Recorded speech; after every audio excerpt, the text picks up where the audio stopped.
Hi, I'm here today with Charm Bianchini from Marketo, and we're here to talk about ABM collaboration across teams. Welcome, Charm. Thanks for joining us. Thank you so much. Awesome. So we'll just get right into it.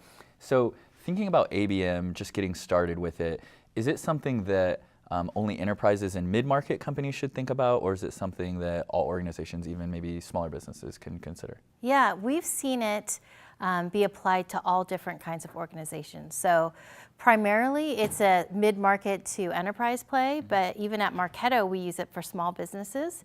So it's something that's very popular now, and there's a lot of tools and technology that make it scalable. And anyone can do it if they want to go after a certain set of accounts. Great. And so when you actually think about integrating an account-based marketing approach, what are the different roles in collaboration that you need in place? It's not just marketing, right? It's also, you have to think about sales and support. Can you touch on that a little bit? Absolutely. So unlike a demand gen program where it could just be a small group of people executing a campaign and coming up with the messaging and all that good stuff, ABM is really all about collaboration. You can't do it unless you have a lot of different departments bought in. So I've seen people who integrate sales teams, solution consultants, professional services, marketing, not just demand gen, but product marketing, segment marketing, sometimes even brand and corporate marketing. On the sales side, it might be inside sales, regular AEs, but not just AEs, you need to get their buy-in from their bosses. So we even go to directors and then the AVPs and then even the general manager. Because we want to make sure if we're taking on a project like ABM, that people are bought into it, they know what to expect, they know what it is, and they know that, what their role in the whole program is. And what's some of the success that you've seen with account-based marketing? We've seen at Marketo ASPs go up by almost 30%. And ASPs are? An average selling price. So by targeting companies that really care about our solution, we're able to find those bigger deals, those deals that can accelerate the sales cycle, and the larger deals. And so a lot of times people think, oh, it might be okay to do a broad program and get companies that want to buy you, but if that company isn't the right fit, probably after a year they use your solution and just go away, right, and not renew. So you want the companies that really are going to be that good fit for you. Absolutely, and that's particularly important for a lot of our partners who are selling software as a service, right? And so essentially you have to think about how are you selling it to keep them, think about the customer lifetime value and think about how you're going to, reduce churn and keep that customer on an ongoing basis and hopefully have upsell, cross-sell opportunities. Absolutely. What are some of the successful examples that you've seen of joint multiple touch campaigns? Have you seen anything like that you can touch on? We've been really trying to think multi-channel, so it's not just using one or two different kinds of vehicles to get your voice heard. We try to use as many, so direct mail, Direct mail was taboo for a while. It seems yeah, like it's like direct making mail's a coming back. Oh man. Emails, website personalization is huge for us. Advertising campaigns, display advertising. And for example, if I think of an integrated campaign, it might be something like we send an email to a group of people from a target account. And for those people that register for something on our website, that's great. But for those that go to that landing page and then leave, then we might retarget them with Facebook. And then we might send them different assets over a couple weeks and then pull them into Nurture. And then, of course, integrate sales calls and SDR outreach into it as well. So it really is, even from a campaign perspective, it's still integrated across sales, marketing, et cetera. So that segues perfectly into the next question. When you think about bridging that gap between sales and marketing, and honestly at a lot of companies we see there's a pretty sizable gap there. What are the trade-offs that you see that need to be made up front? Are there any, and what should people consider?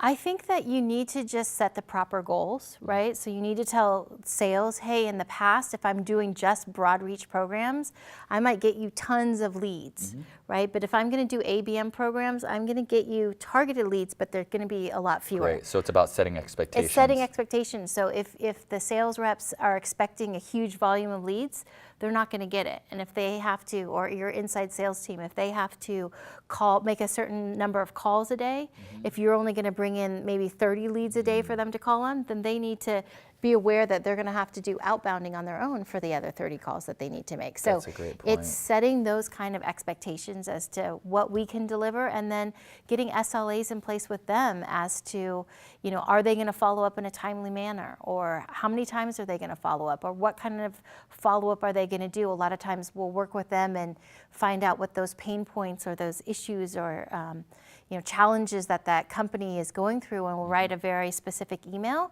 And so they need to then send that email out from them, right, on their behalf, and they need to follow up and make calls. And so we can't just do all the work and hand it to them and have nothing happen. How do you ensure that follow-up and execution happens? Because I could see easily at a lot of companies that being something that maybe slips.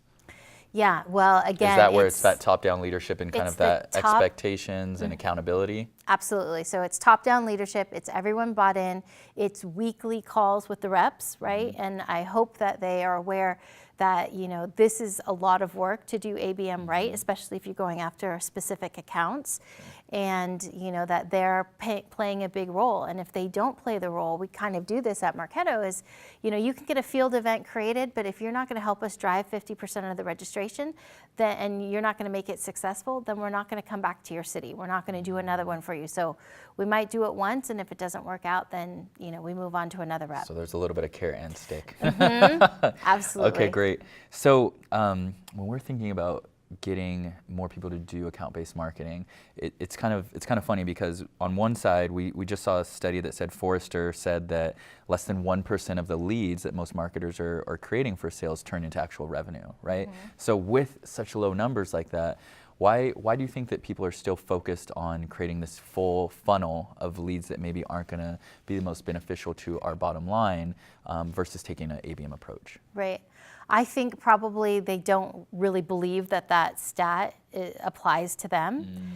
I think also some of them are just, depending on where they are and what their goals are, they might be just trying to build up the database. And so not really able to track, did my email generate revenue all the way through? And so one thing that's nice that we do is we're able to see, for every spend that we make, how much ROI did we generate? Okay. And so by, really focusing on the accounts that are going to make a difference, that's where ABM can play a huge role. Great, and then actually being able to show that measurement piece. Awesome. So what are some of the best practices for getting sales bought into ABM, or has that been a pretty easy conversation for you? Well, I think sales, ABM is a hot topic now, so making them understand just what it is important. Getting their buy-in, everything is kind of a pilot. So sometimes sales gets nervous of, oh, you're gonna, take these leads away. But if we can show them, hey, we're not gonna just launch this and then look at it in a year. We're gonna look at it in 1 month. We're gonna look at it in 2 months. We're gonna look at it 6 months. So the constant meetings with them and the constant ability to measure your programs gets them bought in if it's working. And of course, we tell them, hey, we're still learning about ABM, right? So maybe some campaigns that we do aren't going to work. Right. But we learn from it, and at least we tried, and we try to iterate, and we work with them. And so they're along for the ride, and they're excited. Great. So it comes back to the expectation setting, and then also getting them bought in kind of throughout the process, iterating on it with them. Awesome. So then I know we've talked a lot about the process and the kind of the approach, but is there also any thought around technology and the right technology that you have to select to actually have an effective account-based marketing strategy? Yeah, I mean, there's a lot of, that's why I think ABM is so easy to do right now, is because there's so much technology out there.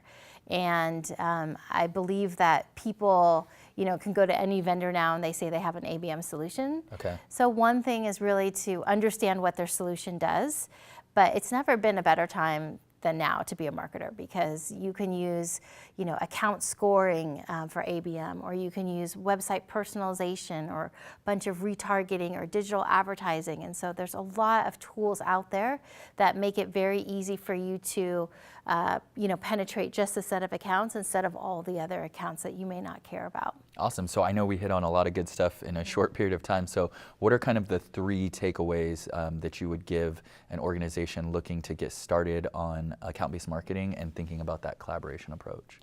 Yeah, 3 takeaways I think would be just to set the right goals. Understand why we're doing it. We're not doing it because people have heard the buzzword about ABM. Right. Make sure it makes sense. Do you have enough team members to actually execute ABM programs? Or do you just have one person who maybe needs to do some other things, right? So make sure that you have the right resources, the right staff. It's all about collaboration. So get the buy-in early, make sure that sales and all the other departments understand why you're doing it. And set the right expectations. Yep. And then the multi-channel approach, where you can use all the different kinds of vehicles we have these days to drive leads. And then the last thing is just to measure and iterate and improve and optimize. Awesome. Well, I think those are great tips. So thanks to Charm for giving us those great insights. And hopefully this is helpful for you as you look to rolling out an effective account-based marketing strategy across your teams. Thanks, Charm. Thank you.